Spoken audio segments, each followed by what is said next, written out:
Hello everyone, welcome back to the Keiho region, and welcome to 2025. In March. My bad. Over the past, 6-ish months, my content quality has improved, which shows based off of all of you. Thanks for taking the time to support me, and as we move throughout this year, I hope to move forward with more and more quality, as well as having a better creative workflow and a plan. Anyway, to the video. Wait, something's happening. What's going on?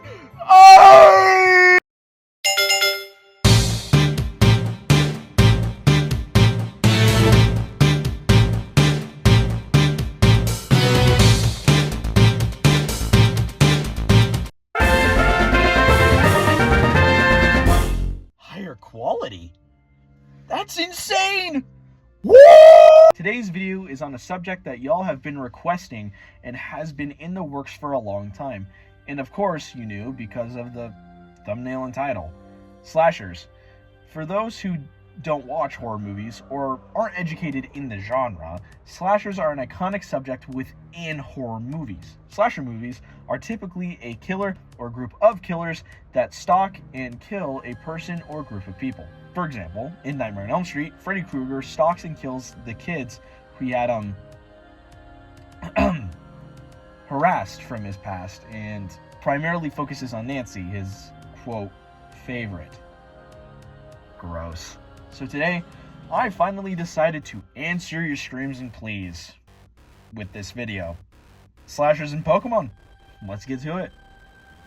Let's start this off with the man I mentioned earlier. Freddy Krueger originated from the movie series Nightmare on Elm Street. Freddy Krueger was a janitor from a daycare, but was found to have been being predatory to the kids who resided at the daycare. After the parents found out what has been happening, they chased Freddy to an abandoned boiler room and burned it down with him in it. Somehow, he's killing people within their dreams, but it's Wes Craven, so who cares, right?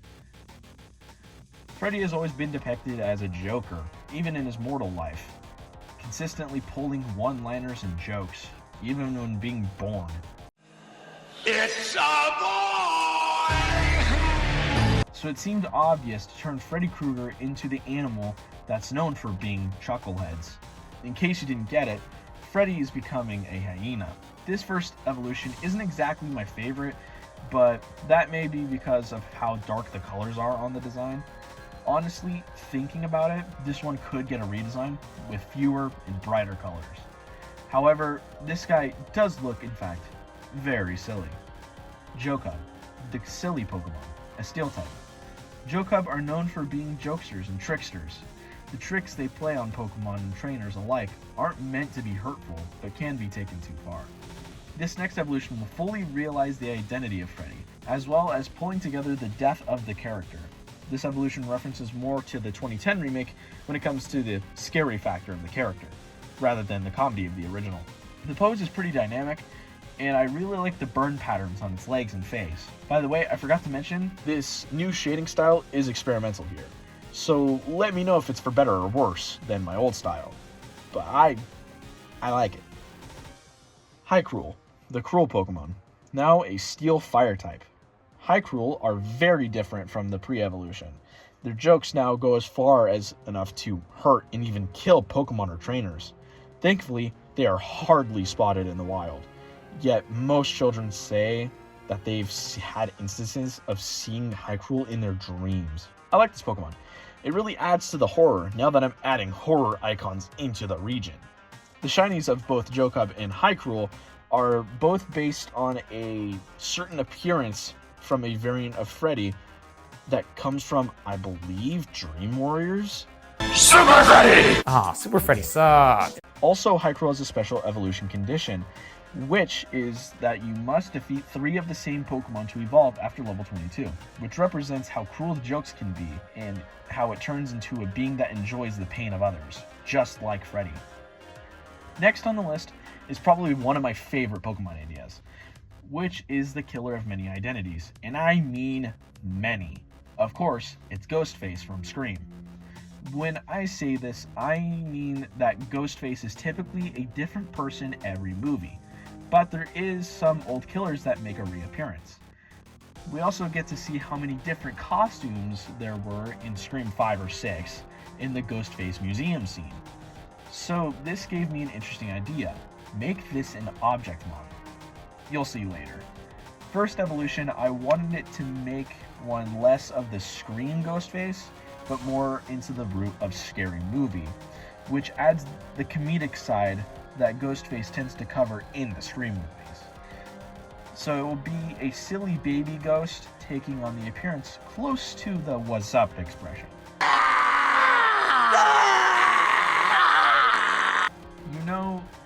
You now might be noticing that I shade twice but then delete it later for some of these drawings. That is because in most of the drawings it was in the old shading art style and not the experimental one, though you get a reference to decide which you prefer. Desegeist, the playful Pokemon, a ghost type. Desegeist are typically seen with Phantump or Jokub, simply playing with them or finding other Pokemon to befriend. Despite their sharp arm blades, they don't mean any harm. However, when met with battle, they are complete cowards. The evolution fully conceptualizes Ghostface as a character, no longer filled with the silly nature, rather the murderous attitude that we see in the movie. I really like how I did the face. You can obtain all of its expression just from the eyes alone. I chose a mannequin to show how it can be anybody underneath the weeping mask. However, I'm not too big of a fan of how I drew the legs. It just feels a little lazy to me, but then again, there's not much to add from the original killer. So, yeah, Manakil, a ghost and steel type. Manakil are created when a Desegeist gets scared and retreats into a mannequin to hide, but to realize that they don't know how to get out. Now they just walk aimlessly until they find someone to scare. Also have been seen to take on the rare ability that Ditto and Zoroark have to shapeshift into other Pokemon. The Shinies are based on a certain skin from Dead by Daylight, where the mask is red and has devil horns, but I couldn't fit the devil horns in and make it look natural. I believe this would be another Pokemon to get the treatment of a redesign, but I'm not too sure now that I'm recording this. But if you want a redesign for this, just tell me. This next Pokemon, albeit, could go into a separate video since it isn't really its own Pokemon, but rather a regional variant. But needs to be here since it's based off of one of the most popular slashers here, Michael Myers.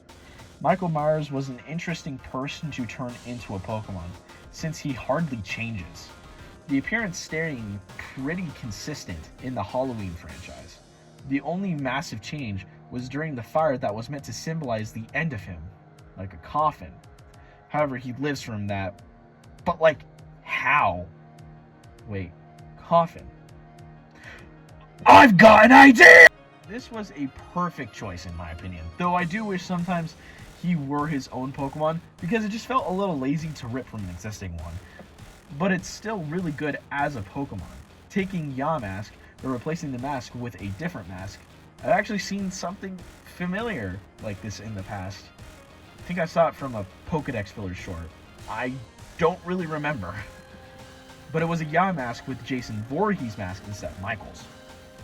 Probably my favorite Pokemon with this new shading style. Keiho Yamask, a ghost type. These Yamask carry Halloween masks rather than the ancient one, hinting that maybe not all Yamask are ancient spirits, like the default or Galarian Yamask. However, these ones appear to be so much more aggressive than the others. Turning Cofagrigus into something Michael Myers was incredibly difficult, mainly because I wanted to make something that incorporated the mask, but then I realized that I didn't really need to. Instead, I can use that burning house scene in Halloween Kills to make into a Cofagrigus of my own. So I left the coffin plain, but I wish it looked a bit more destroyed, just like the house he burned in. Meyer Regus, a ghost fire type. This Regus variant is unnecessarily bloodthirsty and aggressive to anything in its way. It hurts with no goal in mind, but to hurt. To our benefit, they only awaken from their tombs only a few days out of the year. Big fan of how this line turned out. Again, I wish I could turn it into its own Pokemon, but this was probably my best option. The Shiny for Ya mask has a small reference to a Halloween movie where the mask was slightly different.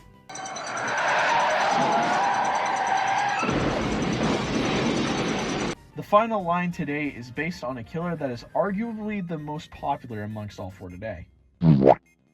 Maybe not, but from what I've seen, this slasher is what most people go to when the term horror is brought to them. Of course, it's Jason Voorhees. His story goes that he is someone with some sort of birth defect that messed up his face, which he receives tons of bullying for. Then he went to the main setting for Friday the 13th movies, which was Camp Crystal Lake, to which he drowned in the lake because he couldn't swim. And the teenager camp counselors were busy doing other things. In the second movie, he comes back to avenge himself and his dead mom, who was killed and was the main killer in the first movie. Sadger, the weakened Pokemon, a normal type. Sadger, at birth, are tossed into the water by their mothers. The ones that could swim and make it back to shore would be allowed to live with the mother. The ones who don't are never mourned. This first experience of life or death makes the babies realize their mortality, making them cowardly and weak compared to most Pokemon. This next evolution was actually made after I made the final evolution. Reason is I noticed that there are only 2 evolutions for every Pokemon in this video. So I decided to take inspiration from the second Friday the 13th movie, the sacrifice of the head and uncomplicated weaponry, such as axes, providing to the design significantly. The scar pattern from Sadger now turns into this bone structure thing instead. Now that they have seen fear, they evolve to it to protect themselves from it while they're young. Hatcher, the scarred Pokemon, a normal ghost type. Now aware of how fragile their lives are, Hatcher are stronger and more durable. Their bodies now reinforced with their bones and guillotine blades on their large tails. However, their weakness lies within their mask. Previous experiences scar their faces easily, so they wear rags or sacks over them. If you strike anywhere on the head, they could easily become confused. For the final evolution, this will bring together the best aspects of Jason. His sheer size, intimidating stature. Although not extremely noticeable, his popular machete is in the design too. It was pretty easy to translate several aspects of Jason Voorhees, as well as the scar pattern from Sadger into the final design. This is probably one of my best renders as a Fakemon artist. Macheger, or Machager. Yeah, let's stick with Machager, the killer Pokemon, normal ghost type. The scars and experiences that had brought Machager to the perfection of its species, being weak to nothing. The sheer force of its muscles can punch through trees and perhaps stone at full force. Unfortunately, not much research has been conducted to conclude how strong it really is, because of how difficult it is to find it. As you can see from the stat spread and typing, it is super powerful. That's because Machager, despite not being a dragon type, is the pseudo-legendary of this region. It just makes sense. It's Jason Voorhees, come on. Also, we have Metagross, so badgers and hyenas are natural predators to each other. So now we have another rivaling relationship between Pokemon, between Hyrule and Machager. Just like how people back in the early 2000s and 90s would always contemplate who would win in a battle against Freddy and Jason. Long time coming, huh? I told you I wanted to go through 2025 with a better energy and polish. Y'all asked and you have received. This was very fun to do, though the process isn't always as entertaining. Thanks for watching, but before you go down to my page, click the subscribe button, and while you're there, join my community Discord, where I'll eventually have some sort of monthly event to do. Sometimes I don't to give myself a break, but I'll have something soon. And then one final thing. You see this monitor behind me? It's actually green. So make fan art memes revolving around me or Keiho region, Fake Mon, you get the gist. And I'll pick like 2 or 3 more. I'll put it in the stream. I know how to do that. I love fan art, guys. I love it. Just give me more. I eat that shit up like it's breakfast. Anyway, I'll be seeing you guys. Time to hide from Nintendo.